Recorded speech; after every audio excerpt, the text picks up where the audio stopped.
Kenalkan, nama saya Indra Maulana Siddiq dengan NIM E2018-2032. Pada kesempatan ini, saya akan sedikit memberikan review saya mengenai materi yang telah disampaikan oleh dosen saya, yaitu Dr. Wadud Nafis, mengenai inflasi, baik dari sudut pandang konvensional maupun dari sudut pandang ekonomi syariah. Nah, mungkin dari sebagian teman-teman masih belum mengetahui apa itu inflasi. Oleh karena itu, pada kesempatan ini saya akan sedikit memberikan penjelasan mengenai definisi inflasi itu sendiri. Inflasi adalah naiknya harga-harga suatu barang pada periode waktu tertentu. Nah, dengan adanya kenaikan harga ini sedikit banyak akan mempengaruhi terhadap perekonomian suatu masyarakat. Oleh karena itu, terkadang ada sebagian orang yang mengatakan bahwa jadi inflasi itu gak enak karena uang kita semakin secara nilainya nilai uang kita semakin turun, sedangkan harga-harga barang itu semakin meningkat. Nah, mengenai tentang inflasi, sebenarnya inflasi di sini juga memiliki dampak positif terhadap suatu perekonomian. Dalam arti, di sini dengan adanya inflasi ini berarti menunjukkan bahwa perekonomian sedang tumbuh.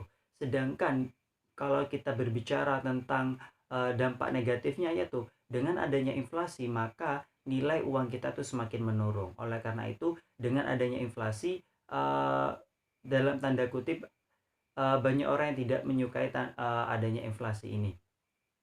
Kalau misal kita bahas mengenai penyebab-penyebab inflasi itu terjadi disebabkan oleh berbagai macam aspek maupun faktor-faktor, baik dari faktor dalam negeri maupun faktor dari luar negerinya.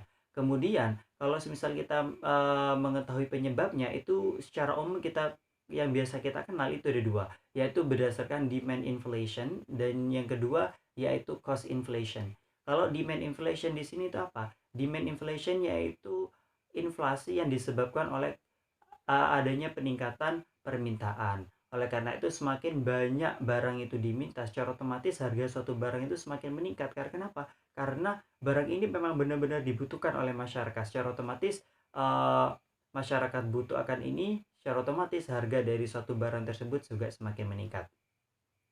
Kalau misal kita bahas dari sudut pandang syariah mengenai inflasi, sebenarnya tidak jadi permasalahan adanya inflasi, dalam arti inflasi di sini memang terjadi dalam keadaan normal, tidak dipengaruhi hal-hal yang uh, dalam arti di sini terjadinya inflasi itu dalam keadaan normal, dalam alami, tidak adanya faktor-faktor yang bisa menyebabkan inflasi, dalam arti faktor keburukan yang mana tidak didorong oleh syariah atau biasa kita kenal dengan under syariah compliant.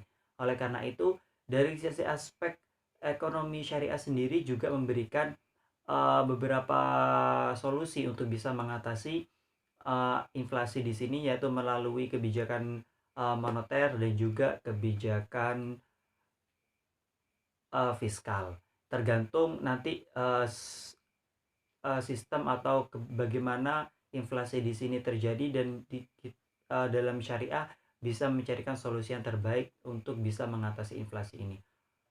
Mungkin itu sedikit review yang bisa saya sampaikan mengenai inflasi. Sekian dari saya. Wassalamualaikum warahmatullahi wabarakatuh.